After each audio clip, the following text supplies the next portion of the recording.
오늘 우리가 말씀을 통해서 수고로움에서 귀중한 자로라고 하는 제목으로 말씀을 함께 나눌 텐데요.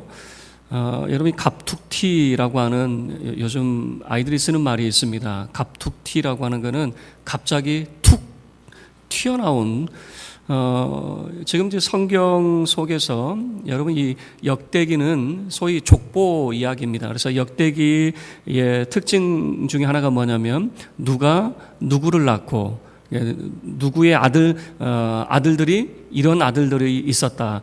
누가 누구를 낳고 이런 패턴이 쭉 반복이 되는데 갑자기 야베스라고 하는 사람이 나타나는데 이 사람에 대해서 갑자기 누가 누구를 낳고 패턴이 아니라 길게 소개를 하게 되는 거죠. 아니 이게 족보 이야기에서 이렇게 길게 소개를 하는데 도대체 이 사람이 누구길래 이렇게 길게 소개를 하고 있을까?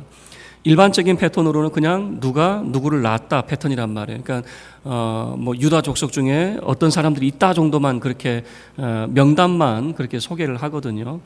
역대기에서는 약 500명의 인물들이 소개가 되는데 누가 누구를 낳고 패턴 속에서 갑자기 툭 튀어나온 이 야베스라고 하는 사람이 길게 소개가 되고 있어요. 그래서 왜 이 사람을 이렇게 길게 소개를 하고 있을까?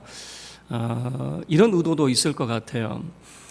예를 들어서 우리가 일제 치하 가운데 있을 때, 일제 강점기 가운데 있을 때는요, 우리나라 사람들이 좋아하는 인물이 성경의 인물은 누구였냐면 모세였습니다. 모세 같은 사람이 나타나서 이 나라를 독립시켜 주기를 그렇게 사모하게 되었거든요. 그 시대가 바라는 그런 인물들이 있는데, 자, 이 역대기 상황을 보시면 이 사람들은 바벨론의 포로로 잡혀갔다가 다시 고국으로 돌아온 사람들입니다. 고국으로 돌아왔을 때 그 고국의 상황은요, 황폐함입니다.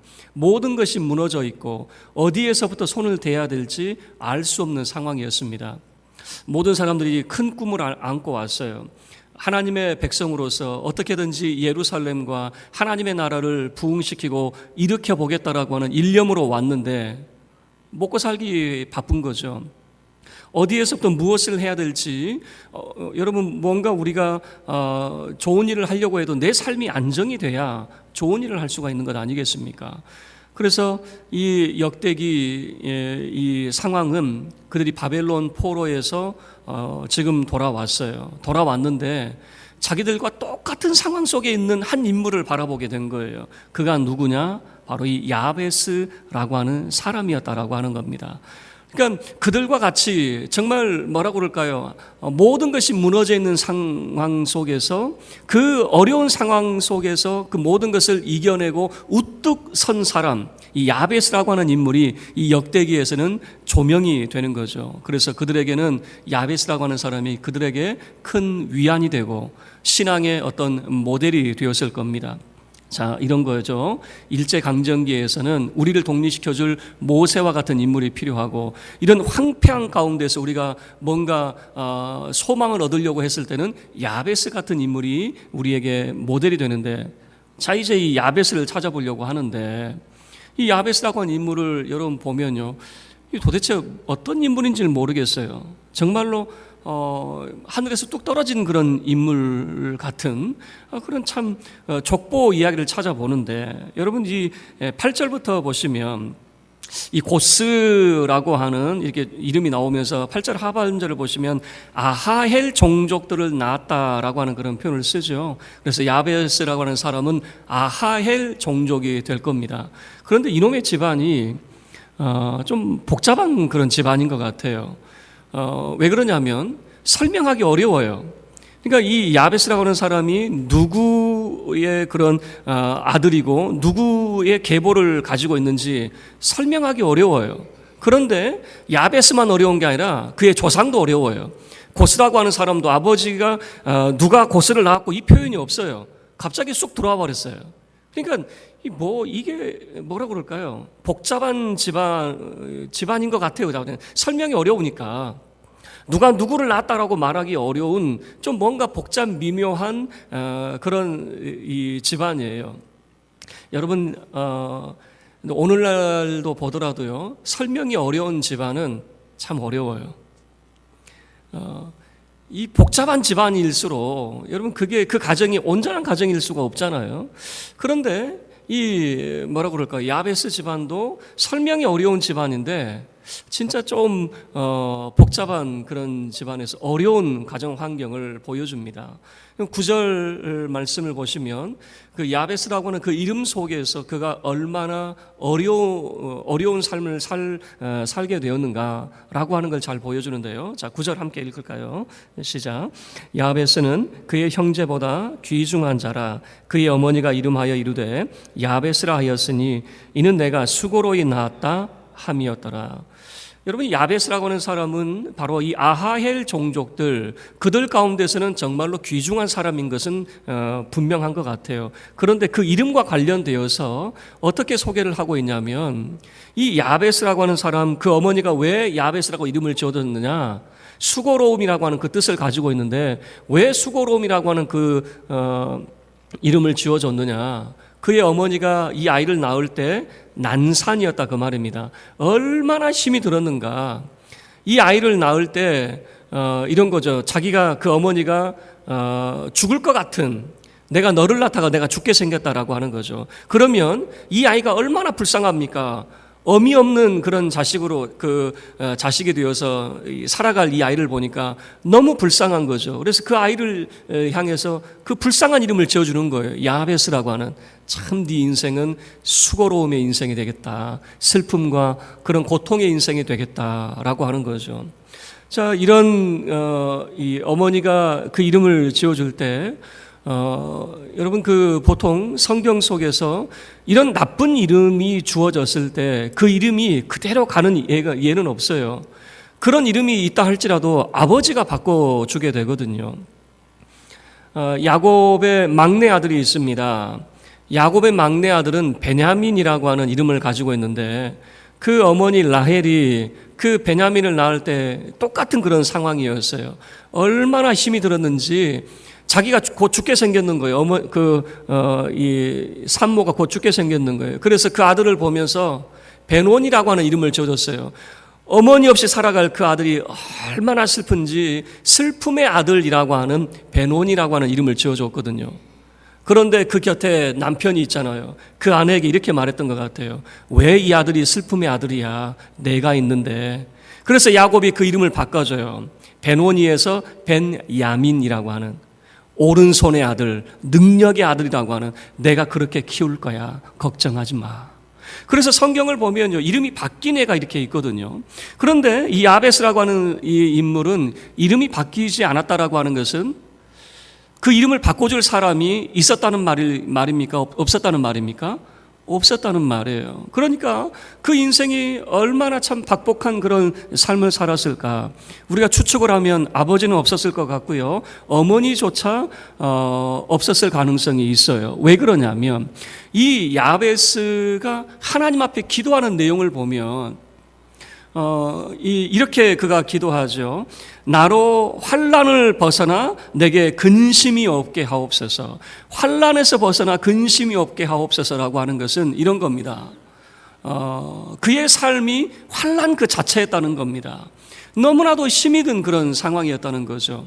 저는 어렸을 때 금도끼, 은도끼 이야기를 듣고 살았는데 요즘은 금수저, 흙수저 이야기가 돌고 있나 봐요. 사람은 나면서부터 부모 잘 만나야 된다라고 하는 거죠. 그래서 금수저, 흙수저 이야기가 생겨나게 되죠. 예전에는 개천에서 용난다라고 하는 그런 표현인데 요즘은 그런 말도 없대요. 부모 잘 만나야 그 사람이 성공하느냐 아니면 성공하지 못하느냐가 그 부모에게서 결정이 난다라고, 개천에서 용날 수 없대요. 그렇게 요즘은 자조적인, 이미 흙수저를 물고 났으면 그냥 흙수저로 살아가야 된다라고 하는 그런 시대가 돼버렸거든요. 제가 어렸을 때만 하더라도 한국 사회가 막 경제적으로 발전이 되었습니다. 이 발전이 되면서 중산층이 많이 늘어갔어요. 그래서 많은 사람들에게 기회가 생겼어요. 가난에서 벗어날 뿐만 아니라 신분 상승의 어떤 기회들이 주어졌는데, 지금 시대를 살아가는 청년들에게는 그런 기회마저 없다라고 하는 거죠. 그런데 이 야베스라고 하는 인물도 마찬가지죠. 고대 사회는 어떻습니까? 귀족은 귀족의 삶을 살게 되고, 그리고 서민은 서민의 삶을 살게 돼요. 그걸 벗어날 수 있느냐? 벗어날 수 없어요. 고대 사회는 신분 상승이 더 어려운 그런 사회 아니겠습니까? 그런데 이 야베스의 기도 속에 환난에서 벗어나 근심이 없게 하옵소서 이렇게 기도했다라고 하는 것은 그의 삶 자체가 그 환난 속에 있었다라고 하는 것이고, 그 삶에서 벗어나지 못하고 있었다는 것을 보여주고 있는 것이죠. 그런데 어떻게 이 야베스라고 하는 사람이, 나면서부터 그의 그 삶이 어려웠고 그의 자라나는 환경도 분명히 어려웠을 것 같아요. 그런데 어떻게 성경은 그가 형제들 중에서 귀중한 자로, 가장 뛰어난 자로 그렇게 세워질 수 있었느냐? 그 이유에 대해서는 10절 말씀에서 소개를 하고 있는 거죠. 그 10절 말씀은 이렇게 말합니다. 야베스는 하나님께 기도하였고 하나님은 그의 기도를 들어주셨다라고 하는 것으로 소개를 하고 있어요. 자, 10절 말씀 함께 읽겠습니다. 시작. 야베스가 이스라엘 하나님께 아뢰어 이르되 주께서 내게 복을 주시려거든 나의 지역을 넓히시고 주의 손으로 나를 도우사 나로 환난을 벗어나 내게 근심이 없게 하옵소서 하였더니 하나님이 그가 구하는 것을 허락하셨더라. 야베스는 하나님 앞에 기도하였고 하나님은 그의 기도를 허락하셨다, 응답해 주셨다라고 하는 것이죠. 분명히 여러분, 야베스의 삶은 귀중한 자의 삶으로 갈 수 없는 사람이에요. 그의 모든 환경, 나면서부터 그리고 자라는 그런 환경들, 그의 기도 속에 담긴 그 내용들을 보면 환난에서 제발 벗어날 수 있게 해달라고, 내게 근심이 없게 해달라고 그렇게 아우성치고 하나님 앞에 매달리는 그 모습을 보면 그의 삶은 정말 어려웠다라고 하는 것은 분명합니다. 그런데 그의 삶이 그 환난과 근심에서 벗어날 수 있었던 이유가 무엇이냐라고 물어본다면 그는 하나님 앞에 기도하였고 하나님이 허락하셨더라 라고 하는 거죠. 많은 사람들이 기도에 대한 그런 약점들을 가지고 있어요. 그 약점은 뭐냐면 내가 하나님 앞에 뭔가 충성 봉사했다면 떳떳하죠. 여러분, 아이들도 부모에게 이 용돈을 달라고 할 때 우리 아이들이 성적 100점 딱 맞아오면요 얼마나 떳떳한지 몰라요. 성적표 딱 보여줍니다.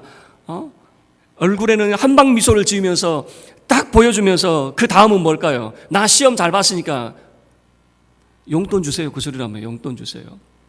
근데 시험 못 본 날은 어떻게 할까요? 말도 안 해요. 말도 않고 뭐 시험을 봤는지 안 봤는지, 성적이 나왔는지 안 나왔는지도 말도 하지 않아요. 그래 물어보죠. 성적 안 나왔냐? 그러면 그때서야 쓱 내밀어요. 그러면 뻔해요. 뭐 성적이 뭐 이렇게 좋을 리는 없는 거죠. 여러분, 우리가 기도하는 그 우리의 심정도 똑같은 것 같아요. 우리가 뭔가 하나님 앞에 떳떳하면 당당하게 요구하죠. 하나님, 내가 주님 앞에 이렇게 했으니 하나님도 내게 이렇게 해주셔야 되지 않습니까? 기도가 당당해요. 그런데 우리가 기도의 약점을 가지는 이유가 뭐냐면 그렇게 충성봉사하지 못했거든요. 겨우 주일만 나오는 사람이 어떻게 하나님 앞에 우리가 뭐 이렇게 해주세요 저렇게 해주세요, 사람이 염치가 있지, 아이고 부끄러워서, 그리고 하나님이 내 기도 들어주실까? 기도 많이 하시는 저 권사님, 기도 많이 하시는 저 장로님 기도는 들어주시지 내 기도 들어주실까? 이런 생각이 있는 거죠. 그래서 예수님 시대에도 수많은 사람들이 기도에 그런 약점들을 가지고 있었어요. 그래서 그 사람들이 누구에게 갔냐면요, 바리새인들이 시장 어귀에서 긴 옷을 입어요. 그리고 유창하게 기도를 합니다. 그 기도가 어떤 기도냐? 유명한 랍비의 기도를 암송하는 거예요. 계속해서 암송하는 거죠. 그런데 예수님께서는 그 기도가 잘못되었다, 그 기도는 하나님이 들어주시는 기도가 아니다라고 말씀하셔요. 여러분, 예수님께서는 우리에게 중언부언하지 말라고 그랬어요. 중언부언이 뭡니까? 마치 주술처럼 그것을 외우지 말라고 말해요. 마치 주술처럼 내가 이것만 하면, 이 내용만 내가 외치기만 하면 하나님이 내게 복을 주시겠지, 그러지 말라는 거예요. 그래서 이 야베스의 기도라고 하는 것이 한국에 들어오면서 마치 주술처럼 우리에게 주어져 있어요. 여러분 삶이 힘드십니까? 여러분의 삶이 바뀌려고 한다면 야베스의 기도와 같은 이 기도를 하십시오. 그러면 여러분의 삶이 바뀝니다. 매일매일 이 기도를 여러분 한번 올려보십시오. 이런 식으로 접근하는 것은 옳지 않다 그 말이에요. 여러분, 예수님께서는 우리에게 뭐라고 말씀하셨습니까? 문을 닫고 골방에 들어가서 기도하라는 거예요. 골방에 들어가서 기도하는 거예요. 그 은밀한 중에 계시는 그 하나님을 만나라는 거예요. 무슨 말입니까? 내가 실력과 자격이 있어서가 아니라 그저 우리가 하나님 앞에 나아가기만 하면 하나님은 우리를 만나주실 준비가 되어 있다라고 하는 거예요. 구하십시오, 찾으십시오, 문을 두드리십시오. 그러면 하나님께서 여러분에게 좋은 것을 주실 겁니다 라고 하는 것이 우리 주님의 말씀 아닙니까? 무슨 말입니까? 뭔가 대단한 삶을 살아야 하나님이 들어주시는 것이 아니라 그냥 하나님 앞에 나아가기만 하시면 하나님은 들어주십니다. 우리 주님이 우리에게 가르쳐 주신 기도의 내용이었어요. 여러분, 야베스의 모습을 보세요. 그의 삶이 뭐 그렇게 대단하겠습니까? 환난과 근심 가운데 있는 그 삶이 뭐 그리 대단하겠습니까? 그런 유복자의 삶을 살고 어머니 없는, 어쩌면 그런 삶을 사는, 부모 없는 그런 삶을 살았을 터인데 그의 삶이 대단하면 뭐 그리 대단했겠습니까? 소위 말해서 자기 밥벌이나 잘하면 되는 그런 사람 아니겠어요? 그런데 그는 기도했어요. 여러분, 기도는 다른 게 아니에요. 내가 뭔가를 갖춰야 기도하는 게 아니라 그냥 하나님 앞에 나아가면 되는 거예요. 하나님 앞에 우리의 사정을 아뢰면 되는 거예요. 뭔가 대단한 성경 규절 가지고 아니면 대단한 어떤 기도문을 가지고 나아가야 하나님이 들어주시는 것이 아니라 그냥 내 마음을 쏟아내면 하나님은 들어주십니다. 바로 야베스가 그런 삶을 살았다 그 말이에요. 하나님 앞에 기도했더니 하나님이 들어주셨더라. 도대체 뭐라고 기도했는데요? 자, 기도의 내용을 보셔요. 주께서 내게 복을 주시려거든 이라고 하는 거죠. 주께서 내게 복을 주시려거든. 여러분, 야베스는 뭐라고 이야기합니까? 하나님이 내게 복을 주십니다 라고 말하고 있잖아요.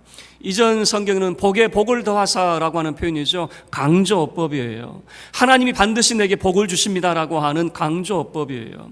이런 거죠. 사람들은 손가락질 했을 거예요. 혀를 찼을 거예요. 쯧쯧쯧하고 혀를 찼을 거예요. 저 불쌍한 사람, 저 사람은 안 될 거야. 저 사람이 성공할 리 없어. 성공할 그 어떤 환경도 되어 있지 않아. 부모가 잘났어. 그의 가정이 잘났어. 아이고, 저 사람은 글렀어. 모든 사람들이 그에게 손가락질하면서 저 사람은 야베스네, 야베스. 고통의 사람이네. 참 그 인생이 수고로움이네. 손가락질했을 거예요. 그 이름대로 살아가는 사람이네 라고 생각했을 거예요. 모든 사람들이 이 야베스를 향해서 너는 안 돼, 너는 안 돼, 너는 안 돼 라고 이야기할 때 야베스는 하나님 앞에 뭐라고 이야기합니까? 하나님, 나는 복의 사람 맞지요? 야베스가 하나님 앞에 외치는 것은 내게 복을 주시려거든. 여러분, 하나님은 야베스를 향해서 복을 주신다라고 하는 것은 사람들은 그를 향해서 손가락질하고 염려하고 근심한다 할지라도 자기는 그렇게 생각하지 않았어요. 하나님, 나 복의 사람 맞지요? 나 복의 사람이죠? 하나님 내게 복 주실 거죠? 여러분, 그 마음으로 하나님 앞에 나아갔다라고 하는 거예요. 그리고 그가 이야기합니다. 나의 지역을 넓히시고 라고 하는 거죠. 나의 지역을 넓히시고 라고 하는 거. 학자들은 이런 말을 하더라고요. 부모가 못 낳았으니 그 자식이 예를 들어서 이 할당을 받았어요. 좋은 땅을 받았을까요? 나쁜 땅을 받았을까요? 여러분, 한번 생각을 해보세요. 지금 야베스라고 하는 인물은 그 사사기 시대를 살아가는 그런 인물이었을 거예요. 여호수아 그 시대를 살아가는 사람이었을 거예요. 자, 할당을 받았어요. 부모 없는 사람은 좋은 땅 할당 받아요. 불모지 같은 나쁜 땅 할당 받아요. 좋은 땅은 지들끼리 다 나눠 가졌겠죠. 좋은 땅은 다 지들끼리 나눠 가지고, 그리고 나쁜 땅, 그런 땅 할당을 받았겠죠. 그러면 보통 사람들은 이렇게 생각하죠. 부모 잘못 만나서 내 인생도 이렇게 거꾸라지는구나 라고 생각을 했겠죠. 그러나 야베스는 뭐라고 기도합니까? 나의 지역을 넓혀 주십시오 라고 하는 거죠. 이 불모지 땅과 같은 이 땅도 좋은 땅이 되게 해주시고 생명이 살아나는 땅이 되게 해주시고, 여러분, 그런 마음이 야베스에게 있었다 그 말입니다. 다른 사람들은 이렇게 이야기하죠. 나는 나쁜 것을 받았다라고 이야기하는데 야베스는 그런 생각을 갖고 있지 않더라 그 말이에요. 모든 사람들이 안 되는 땅을 받았다고 생각할 때 야베스는 하나님이 주신 땅이라고 하는 생각을 가지고 있었고, 나의 지경을 넓혀 주십시오라고 하는 그 간구를 하고 있는 거죠. 여러분, 사람이 마음 먹기 나름 아니겠습니까? 불모지 땅과 같은 그 땅도 내가 개간을 하면 생명이 살아나는 땅으로 바뀌어질 수 있잖아요. 그냥 불모지 땅으로 남겨둔다면 그냥 불모지 땅일 거예요. 그러나 내가 이 땅을 살리게 되면 살아나는 땅이 되지 않겠습니까? 생명의 땅이 되지 않겠습니까? 야베스는 하나님 앞에 그렇게 기도하고 있어요. 나의 지역을 넓혀 주십시오. 나의 지경이 넓혀지게 하옵소서. 이 불모지 이 땅, 사람들은 버린 땅이었어요. 사람에게는 버림받은 그 땅의 야벳을 통해서는 생명의 땅으로 다시 태어나게 되는 역사가 나타나게 되었던 거죠. 그리고 야벳은 결정적으로 하나님 앞에 이렇게 기도합니다. 주의 손으로 나를 도우사. 주님의 손이 나를 도우시기를 원합니다라고 하는 거죠. 왜 그럴까요? 그렇게 하나님 앞에 기도하지만 막상 자기 힘으로 하는 게 그렇게 쉬운 일은 아니잖아요. 우리가 모든 일들을 믿음으로 하기는 하지만 막상 현실의 벽이라고 하는 것은 사실 넘기 어려운 거잖아요. 이번에 우리가 올림픽을 보면서도 어제도 막 이렇게 응원을 하는데 참 안타까운 일들이 막 나타나잖아요. 스키 날이 이렇게 나가가지고 뛰지를 못한 사람이 있지 않나, 넘어져가지고 참 그렇게 고생해서 올림픽까지 왔는데 결승전까지 와가지고 넘어져가지고 또 우리 선수들끼리 넘어져가지고 그 메달권에서 떨어지는 그 모습을 보니 안타깝잖아요. 그러면서 드는 생각은 이런 겁니다. 여러분, 사람이 자신감만으로 되는 게 아니잖아요. 주의 도우심이 필요한 것 아니겠습니까? 하나님의 도우심이 있어야 우리는 모든 것이, 내가 실력은 갖추고 있다 할지라도 모든 환경이 도와줘야 되는 것 아니겠어요? 그래서 주의 손으로 나를 도우사라고 하는 거죠. 야베스 그 마음속에 하나님을 의지하는 마음이 있었다 할지라도 그가 전적으로 의지하는 것은 뭐냐면 하나님의 도우심의 손길이라고 하는 거죠. 어린아이들 참 재미있어요. 아이들 싸우는 모습을 보면요, 그렇게 지들끼리 뭐 죽어라 싸우고 코피 터지고 이렇게 맞았어도 어머니 손 붙들고 오면 게임 끝나는 거예요. 누구 엄마가 먼저 오느냐에 따라 가지고 게임 끝나는 거예요. 우리 엄마가 먼저 오면 게임 끝이에요. 손 붙들고 그 뒤에 딱 서기만 하면 되는 거죠. 그죠? 여러분, 우리의 인생 어쩌면 우리가 감당하기는 어려운 그런 일들이지만 우리 바람은 있어요. 정말 이 일들이 잘 되기를 바라지만 내 힘으로는 역부족일 수 있어요. 그러나 주의 도우심의 손이 우리를 붙들 때 그 모든 일들을 우리가 감당해내고 이길 수 있게 될 것입니다. 그래서 야베스는 이렇게 이야기합니다. 그의 삶은, 현실의 삶은 딱 이랬어요. 환난을 벗어나 내게 근심이 없게 하옵소서. 현실의 삶은 어쩌면 한탄이었을지 몰라요. 주여, 환난에서 벗어나 근심이 없게 하옵소서. 왜 내 인생은 이런 환난이 떠나지 않고 이 근심이 떠나지 않습니까? 그렇게 그는 하나님 앞에 하소연했을지 몰라요. 그러나 그것이 한탄으로 멈추지 않고 그의 인생을 변화시킬 수 있었던 이유는 뭐냐면, 여러분, 모든 사람은 똑같은 이야기합니다. 환난에서 벗어나 근심이 없게 하옵소서. 무슨 말입니까? 왜 나는 이런 환난들이 끊이지 않고 이 근심이 내게서는 떠나지 않는가? 이것이 한탄만 하는 것으로 끝나지 않고 하나님 앞에 기도로 나아갈 때에 그 한탄이 변하여 그의 인생의 전환점이 되게 된다라고 하는 것을 야베스를 통해서 보여주고 있는 것이죠. 서두에 말씀드린 대로 이 바벨론에서 돌아온 사람들이 왜 이 야베스를 바라봤을까 이해가 되십니까? 그들이 예루살렘에 돌아왔을 때 모든 것이 무너져 있었어요. 황폐화되어 있는 그 예루살렘을 바라보면서 그들의 신앙에 귀감이 되는 사람은 야베스 같은 사람이 있는 겁니다. 그 옛날 그 불모지 같은 땅을 개간시키고 생명의 땅으로 만들었던 야베스 같은 사람이 있었던 겁니다. 그 인생이 얼마나 초라했습니까? 바벨론에서 돌아온 그 사람들도 정말 여러분 포로민 아니었습니까? 그 인생이 야베스와 똑같은 것이었어요. 정말 누가 보더라도 불쌍한 그 인생이었는데, 야베스 같은 사람, 하나님 앞에 정말 기도하고 믿음으로 정말 하나님 의지했을 때 그의 삶이 슬픔에, 정말 수고로움의 인생에서 귀중한 자의 인생으로 바뀌게 되었구나. 여러분, 그들에게는 신앙의 귀감이 되었던 거죠. 말씀을 마칠게요. 우리가 설 명절을 이제 오늘이 어쩌면 설 명절의 끝이 되겠죠. 저와 여러분의 삶 속에서도 하나님을 의지하고 여러분 하나님 앞에 기도함으로 나아갈 수 있기를 바랍니다. 내가 뭘 하나님 앞에 해놓은 게 있어야 하나님이 내 기도 들어주지 않을까? 그냥 나아가세요. 구하기만 하세요. 찾기만 하세요. 문을 두들기만 하세요. 지금 당장은 안 될 것 같죠? 지금 당장은 하나님 환난에서 벗어나 근심에서 벗어나게 하옵소서. 그냥 왜 내 인생에 이렇게 환난이 많고 근심이 많습니까? 라고 우리 말할 수 있을 것 같죠? 그러나 시간이 지나면 바뀌어 있을 거예요. 수고로움에서 귀중한 자의 모습으로 시간이 지나면 반드시 바뀌어 있을 겁니다. 왜냐하면 하나님은 저와 여러분이 하나님 앞에 나아가 드리는 그 간구와 기도를 반드시 들으시고 허락하실 것이기 때문입니다. 하나님께서 여러분에게 복주사 여러분의 지역을 넓히시고 주의 손에 도우심으로 환난에서 벗어나 근심이 없는 자의 삶을 살기를 주의 이름으로 축원합니다. 우리 모두 자리에서